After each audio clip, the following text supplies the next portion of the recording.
Next topic वैद्युत द्विध्रुव के कारण निरक्षीय स्थिति में विद्युत क्षेत्र की तीव्रता ज्ञात करना। तो प्यारे बच्चों, वैद्युत द्विध्रुव अभी आप लगभग पिछले 3-4 टॉपिक से लगातार पढ़ रहे हैं।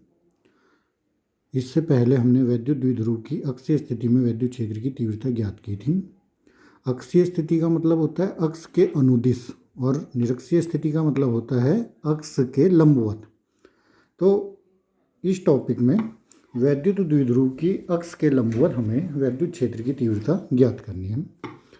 तो वैद्युत द्विध्रुव अब हम बनाते हैं और वैद्युत द्विध्रुव बनाने के बाद इसकी अक्षीय स्थिति मतलब ये जो विद्युत द्विध्रुव की अक्ष है, पहले विद्युत द्विध्रुव, इस पे ये माइनस क्यू आवेश, इस पे प्लस क्यू आवेश और इस वैद्युत द्विध्रुव के बीच की दूरी 2L है।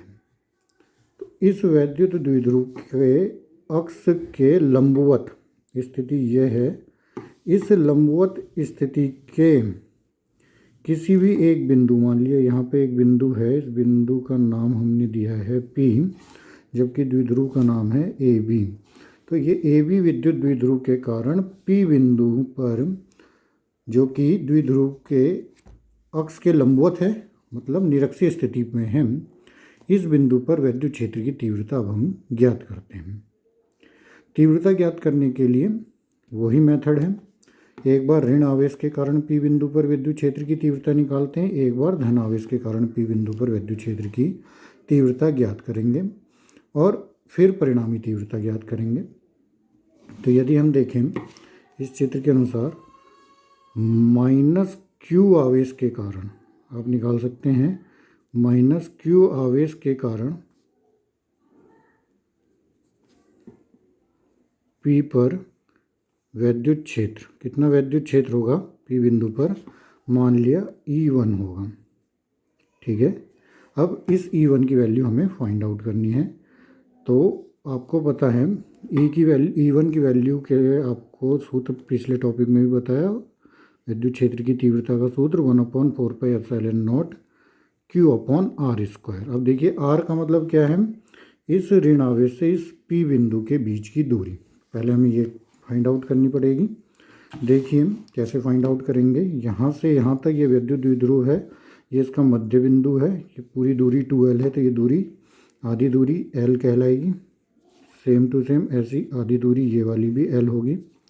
और माना इस द्विध्रुव से R दूरी पर P बिंदु स्थित है।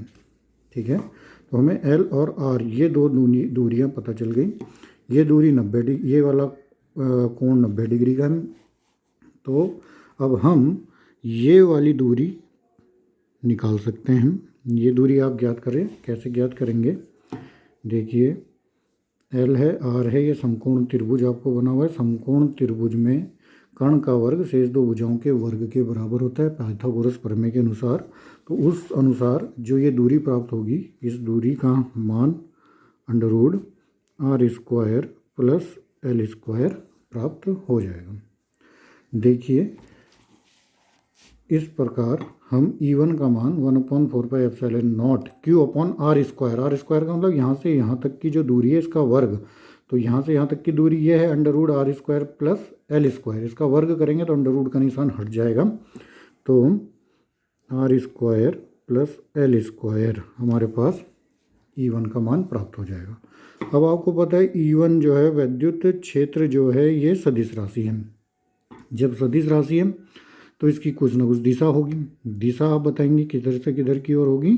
तो दिशा कैलकुलेट करने के लिए आपको सबसे पहली बात, जहाँ पे भी दिशा निकालनी है वहाँ पर क्या रख देते हैं, एक मन में ही मान लेते हैं कि ये धन आवेश मतलब परीक्षण आवेश रखा है। अब ये धन आवेश जब रखा है तो ये धन आवेश है, ये ऋण आवेश है, दोनों के बीच में आकर्षण का बल लगेगा। आकर्षण बल लगने के फलस्वरूप दिशा आपको पता है कि इसकी दिशा इस डायरेक्शन में हो जाएगी। तो आप समझ गए होंगे E1 की दिशा P से A की ओर आपको दिख गई। इसी प्रकार अब इस धन आवेश के कारण P बिंदु पर विद्युत क्षेत्र फाइंड आउट करो। तो कैसे करेंगे, प्लस Q आवेश के कारण प्लस क्यू आवेश के कारण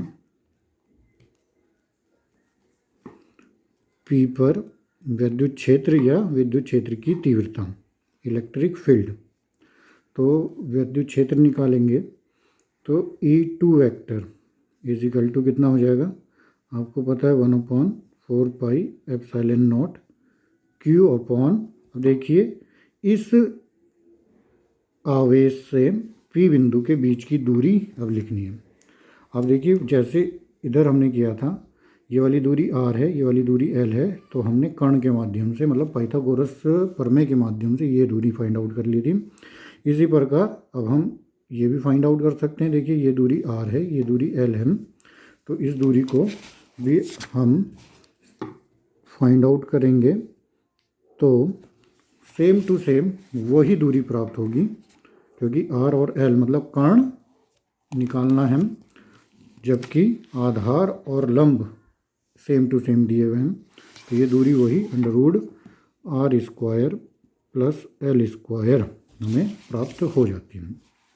ठीक है, E2 का मान हम रख देंगे 1/4πε0 Q अपॉन कितना आ जाएगा r² प्लस l²। इसको एक इक्वेशन मान लें, इसको दूसरी इक्वेशन। इसकी दिशा यदि अब देखें तो दिशा देखिए, ये भी धन आवेश है, धन आवेश यहाँ रखा हुआ है, ये धन आवेश है, धन धन में रिपल्सन होगा, प्रतिकर्षण होगा। प्रतिकर्षण होने के फलस्वरूप यहाँ से जो इस पर बल की दिशा होगी वो इस डायरेक्शन में होगी, दिख गया होगा, इस B बिंदु से P बिंदु की ओर होगी, इस डायरेक्शन में होगी। और यही जो बल की दिशा है यही विद्युत क्षेत्र की दिशा को बताएगी। तो ये जो आपका बन जाएगी ये दिशा का मान, वो विद्युत क्षेत्र का मान ये E2 आ गया। तो इस प्रकार हमें E1 और E2 के परिमाण भी पता चल गए और उनकी दिशाएं भी पता चल गई। दिशाएं इस चित्र में तीर द्वारा प्रदर्शित की गई हैं। अब हम इन दिशाओं के माध्यम से परिणामी विद्युत क्षेत्र की तीव्रता ज्ञात करेंगे। देखिए परिणामी विद्युत क्षेत्र की तीव्रता, जैसे कि हमने आपको कक्षा 11 में भी बताया था कि जब दो वेक्टर इस प्रकार से जुड़े हों कि उनके जो पूंछ है मतलब टेल जो है वो आपस में जुड़ी हुई हों, तो इस प्रकार इन दोनों वेक्टरों का अगर हमें परिणामी निकालना होता है तो हम समांतर चतुर्भुज विधि से परिणामी निकाल सकते हैं। तो समांतर चतुर्भुज विधि का ही हमें इसमें यूज करेंगे। क्या करेंगे, ये आपका दो वेक्टर हैं, इन दोनों वेक्टरों को पूरा करके एक समांतर चतुर्भुज का निर्माण कर देंगे। तो देखिए इस वेक्टर को भी हमने इसके समांतर एक लाइन खींच दी, इसके समांतर एक लाइन खींच दी, तो इस प्रकार हमें ये समांतर चतुर्भुज प्राप्त हो गया। अब जब ये समांतर चतुर्भुज हमें प्राप्त हुआ, अब इस समांतर चतुर्भुज का जो बड़ा विकर्ण है, ये जो इस समांतर चतुर्भुज का विकर्ण आपको दिख रहा है, यही विकर्ण इन दोनों का परिणामी वेक्टर होगा। अब देखो इस विकर्ण का मान हम कैसे निकाल सकते हैं। यदि ये कोण E2 और इस विकर्ण के बीच का कोण थीटा डिग्री हो और E1 और इस विकर्ण के बीच का कोण थीटा डिग्री हो, तो आपको पता है कि अगर इन वेक्टरों को घटक में तोड़ें तो यह घटक इसका E2 cos थीटा और इसके कारण घटक E1 cos थीटा प्राप्त होता है। ये घटक E2 cos थीटा इस वाले वेक्टर के कारण और घटक E1 cos थीटा इस वेक्टर के कारण प्राप्त होता है, जबकि दो घटक E2 sin थीटा इधर की डायरेक्शन में और E1 sin थीटा इधर की डायरेक्शन में प्राप्त होते हैं। अर्थात E1 और E2 वेक्टरों को हमने दो घटकों में तोड़ा। एक घटक E2 cos थीटा जो कि इस विकर्ण के अनुदिश प्राप्त हुआ और दूसरा घटक E2 sin थीटा लंबवत घटक इस डायरेक्शन में प्राप्त हुआ। ऐसे ही E1 को दो घटकों में डिवाइड किया, E1 cos थीटा इस विकर्ण की दिशा में प्राप्त हुआ जबकि E1 sin थीटा लंबवत प्राप्त हुआ। अब देखिए यदि हम देखें समीकरण नंबर 1 से और समीकरण नंबर 2 से, तो E1 का मान और E2 का मान दोनों के मान एक दूसरे के बराबर हैं। जब E1 के मान और E2 के मान बराबर हैं तो E1 साइन थीटा और E2 साइन थीटा के मान भी एक दूसरे के बराबर होंगे। और यहाँ से हमें क्या देखने को मिल रहा है, दोनों की दिशा एक दूसरे के विपरीत हैं, जिस कारण E2 साइन थीटा और E1 साइन थीटा ये दोनों एक दूसरे को कैंसिल आउट कर जाते हैं, जबकि परिणामी वेक्टर हमें E1 cos theta plus E2 cos theta प्राप्त होता है। अतः परिणामी तीव्रता ज्ञात करने के लिए हमें क्या करना पड़ेगा, परिणामी तीव्रता E, इन दोनों घटकों को आपस में जोड़ देना है, E1 cos theta plus E2 cos theta. जैसे कि समीकरण 1 और 2 से हमें दिख रहा है कि दोनों के मान समान है, E1 का भी वही मान है, E2 का भी वही मान है। तो यहाँ पर भी हम या तो E1 की जगह E2 लिख सकते हैं या E2 की जगह E1 लिख सकते हैं, जैसे आपकी इच्छा वैसे कर लें। तो यहाँ हम E2 की जगह E1 लिख सकते हैं, तो ये हमारा E1 cos theta plus E1 cos theta ये प्राप्त हो गया। इस प्रकार E equal to E1 plus E1 cos theta E1 cos theta दोनों जुड़ के 2E1 कॉस थीटा प्राप्त हो जाएंगे। अब हमें E1 का मान इस वाली समीकरण से प्राप्त हो जाएगा, कॉस थीटा का मान हमें इस त्रिभुज से निकाल सकते हैं। कैसे निकालेंगे, देखिए कॉस थीटा बराबर होता है आधार बटा कर्ण। आधार कितना है L, कर्ण कितना है √r² प्लस L²।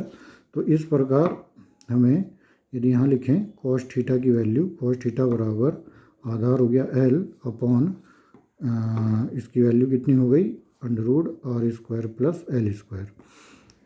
तो इस प्रकार कॉस थीटा की वैल्यू भी हमें प्राप्त हो गई, E1 की वैल्यू भी हमें प्राप्त हो गई, दोनों के मान अब नेक्स्ट समीकरण में रख देते हैं।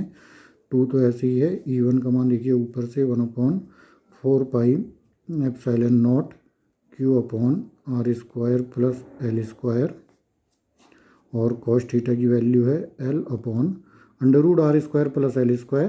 तो अंडर को ना लिख के हम इसकी पावर 1/2 भी लिख सकते हैं, r² प्लस L² की घात 1/2। अब ये समीकरण हम सॉल्व करते हैं। सॉल्व करते हुए देखिए 2QL आपको पता है P बोलते हैं विद्युत द्विध्रुव आघूर्ण, 4 पाई एप्सिलॉन नॉट ऐसे ही रहेगा। ये r² प्लस L² की पावर 1 है, ये 1/2 है। जब दोनों के बेस समान हैं तो घातें आपस में जुड़ जाती हैं, तो r² प्लस L² की पावर 1 प्लस 1/2 मतलब 3/2 हो जाएगी। P अपॉन देखिए 4 पाई एप्सिलॉन नॉट वैसे का वैसे ही है, और ये r² प्लस L² की पावर 3/2 प्राप्त हो जाएगी। तो इस प्रकार E इजिकल टू हो जाएगा 1/4 pi epsilon not P upon r² plus L² की घात 3/2। अब फिर वही कंडीशन हम यूज करेंगे, यदि R is very greater than L, मतलब ये जो दूरी है R, यहाँ से यहाँ तक की दूरी, यह दूरी इस दूरी L के मुकाबले बहुत अधिक है। तो हम क्या करते हैं, इस दूरी L को इस R के मुकाबले नगण्य मान लेते हैं, बहुत छोटी मान लेते हैं हम, इतनी छोटी मान लेते हैं कि इस R के सापेक्ष इसको छोड़ सकते हैं। तो इस फॉर्मूले में भी हम वही करेंगे, R के सापेक्ष L को बिल्कुल नगण्य मान लेंगे, L को छोड़ सकते हैं। तो हमें E का मान कितना प्राप्त होगा 1/4 pi epsilon not P upon L को छोड़ दिया तो r² की पावर 3/2। जब दो घात की घात होती है तो दोनों घातों की आपस में गुणा होती है, गुणा होगी तो 2 × 3/2 हो जाएगा, जिससे 2 से 2 कैंसिल हो जाएगा। आप इधर देख सकते हैं P अपॉन r² की पावर 3/2 का मतलब है 2 × 3/2। इस 2 से ये 2 कैंसिल हो गए, तो आपका मान आ जाएगा 1/4 pi epsilon not P upon r³। तो इस प्रकार अक्षीय व निरक्षीय स्थिति में हमें E का मान 1/4 pi epsilon not P upon r³ प्राप्त हो गया। और यही जो मान है, यही विद्युत द्विध्रुव के निरक्षीय स्थिति में विद्युत क्षेत्र की तीव्रता का मान है।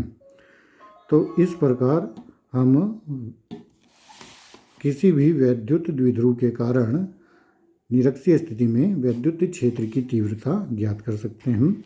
आपने ध्यान दिया होगा इस फॉर्मूले में E = 1/4πε0 P/r³ आया, जबकि अक्षीय स्थिति जो हमने इससे पहले पढ़ी थी उसमें 2P/r³ आया था। सेम यही चीज़ थी, लेकिन यहाँ पे 2P/r³ आया था, जिससे हमें क्या पता चलता है कि जो निरक्षीय स्थिति में वैद्युत क्षेत्र की तीव्रता होती है वह अक्षीय स्थिति के मुकाबले आधी होती है। वहाँ 2P था और यहाँ केवल P है। तो इसके बेस पे मैं आपको न्यूमेरिकल भी सेंड कर देता हूँ और आप स्वयं भी इसके कुछ आंकिक प्रश्न हल कीजिए। कोई समस्या होती है तो मुझे अवगत कराएं। बहुत बहुत धन्यवाद।